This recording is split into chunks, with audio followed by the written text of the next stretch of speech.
Okay, for today's recipe, we are doing an Indian fry bread that I and my family grew up on.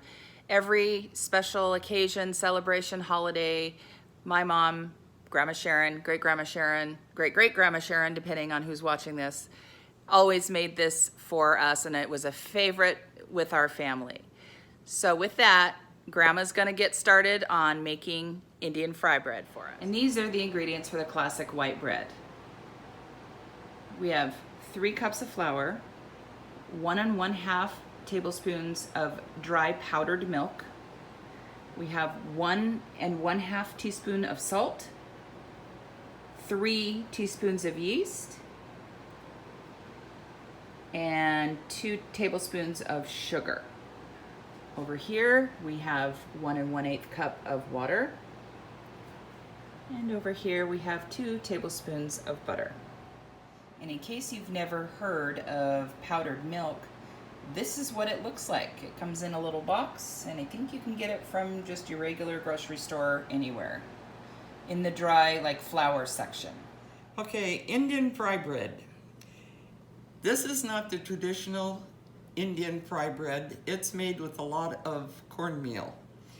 But this bread was taught to me by Grandma David, who was on the Klamath Indian Reservation with Indian heritage. And so that's what she always called it. This recipe is a bread primarily made for a bread machine.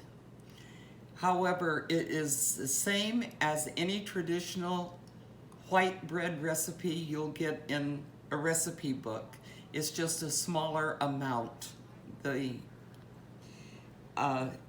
flour in a regular traditional recipe would be probably about 6 or 7 cups of flour, where this one only calls for 3. Okay, let's get started. First off, you have your flour, and then you want to add the dry ingredients to the flour.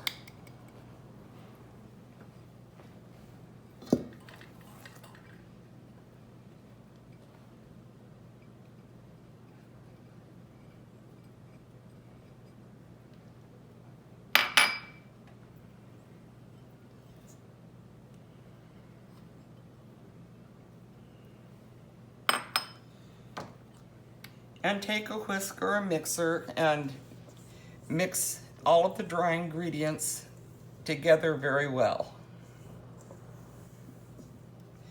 Then you want to add your softened butter.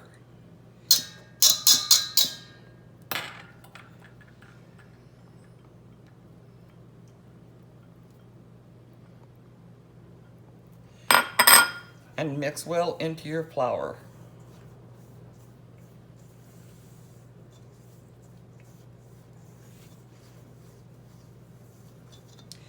And then you add a portion of the water to start to make your flour wet and mixes easily. As you can see, the dough picks up from the side, and you need to add a little more water.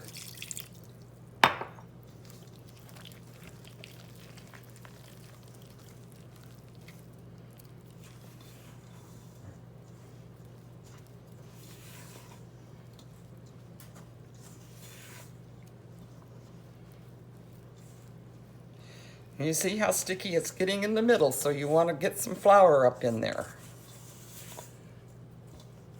And then add the remainder of the water.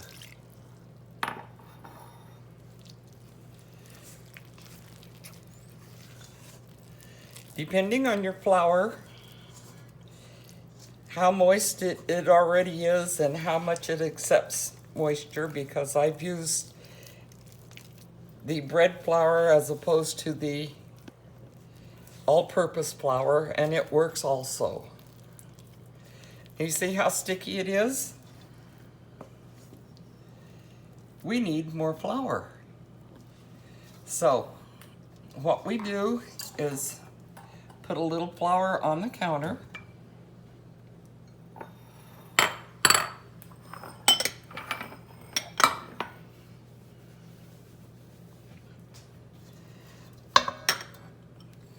Sprinkle a little flour over the top of what's in the bowl and mix it up.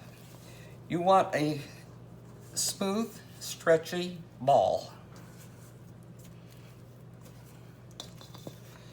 Okay, the key to making good bread is the kneading. It likes to be worked.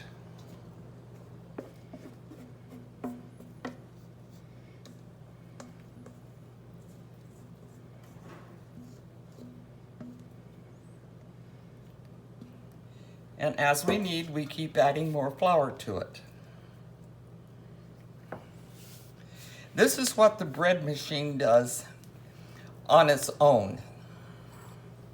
It doesn't add the flour, but many times I have to open the door and add a little extra flour or a little extra water because just of the difference in the way the ingredients accept the liquid.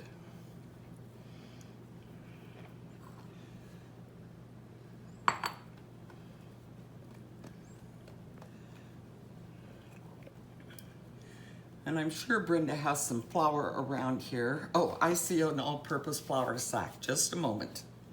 Okay, so we've got a little more flour now, and we're going to add a little bit more. It's not going to take a whole lot, but we need to have enough so it's not sticky.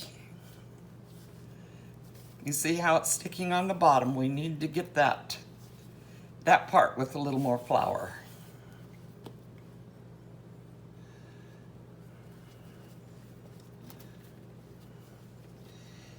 And knead. And it's still a little on the sticky side.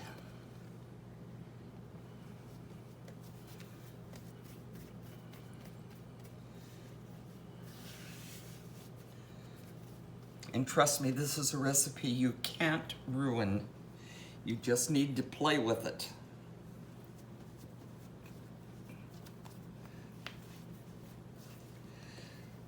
And I started using a bread machine because I was too lazy to do all this kneading. And one Christmas, my daughters went together and got me a bread machine. That same Christmas, my sister got me a bread machine.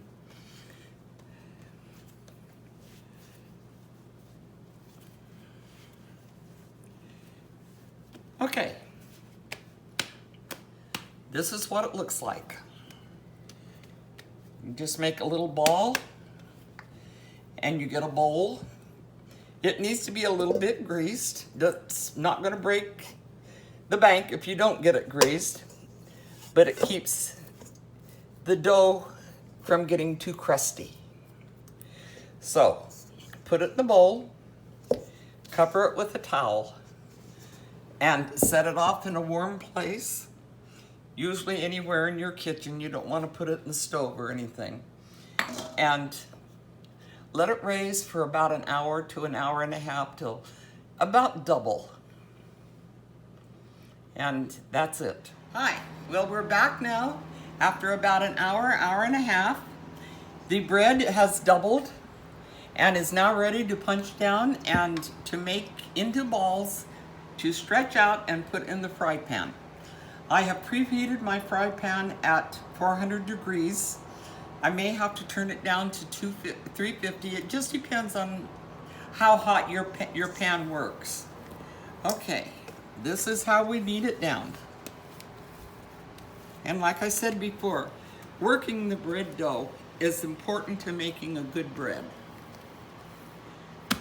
Now, this is fry bread, but at this time, you could easily put this in a pan, put it in the oven, and do a loaf bread. This is very, very versatile.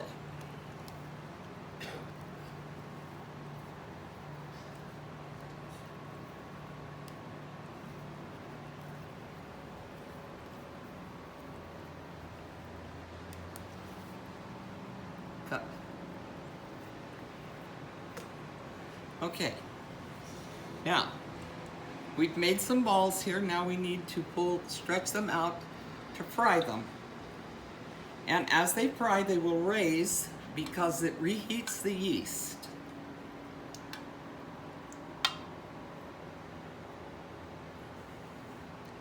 And the size that you make them is up to you.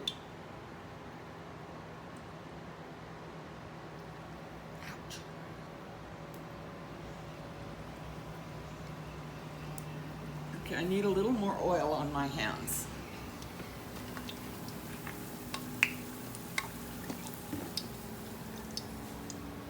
If you put oil on your hands, it keeps the dough from sticking too much on you. And it makes it a lot easier to stretch.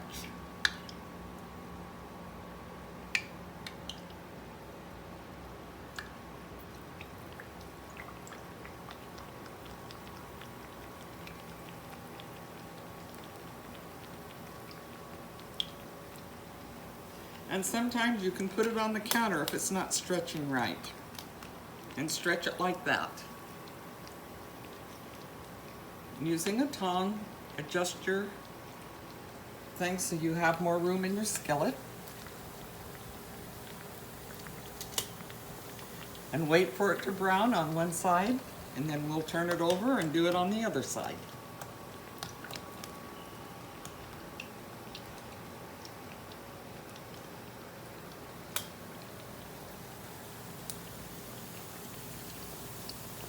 It takes 3 or 4 minutes for each one to cook.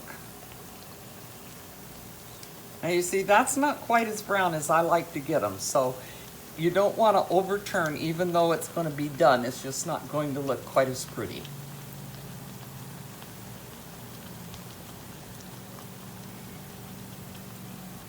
Okay, I'm going to take this one out and put it on the paper towels to drain what fat is on them.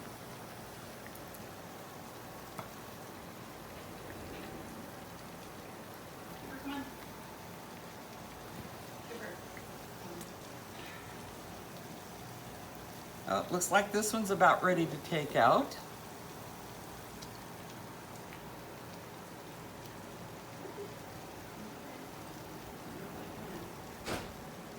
And it over there on the paper towel also. Now these two that I flattened out on the counter are a little bit thinner. That one is just about ready to come out. That one needs to cook a little more on that side.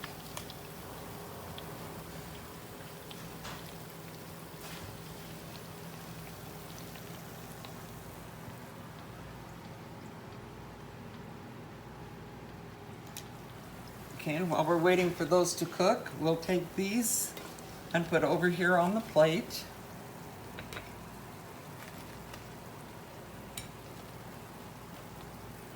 And then we will put some butter and some cinnamon sugar on them.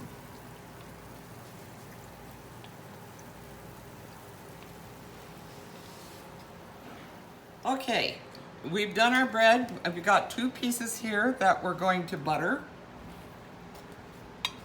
And they're still quite hot, so the butter will melt.